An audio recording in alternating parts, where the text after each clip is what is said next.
சப்பாத்திக்கு என்ன கிரேவி பண்ணுறதுனே தெரியலங்க. சரின்னு சொல்லிட்டு முட்டை போட்டு பாயில் பண்ணி வச்சுருந்தாங்க. டக்குன்னு யோசிச்சேங்க, சரி இதை பண்ணலான்னு சொல்லிவிட்டு ஒரு கடாயில் எண்ணெயை ஊற்றிட்டு கடுகு சீரகம் போட்டேன்.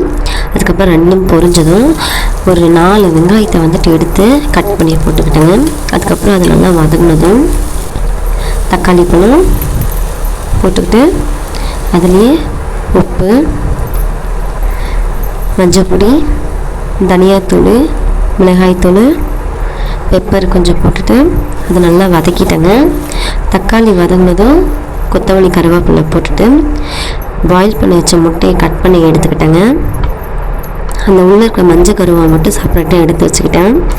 ரிமைனிங் ஒயிட் அது இது மட்டும் சின்னசாக கட் பண்ணி எடுத்து அதில் போட்டுட்டு அந்த மஞ்சள் கருவை இந்த மாதிரி உடச்சி விட்டுட்டேங்க. இந்த மாதிரி நல்லா மிக்ஸ் பண்ணிட்டதை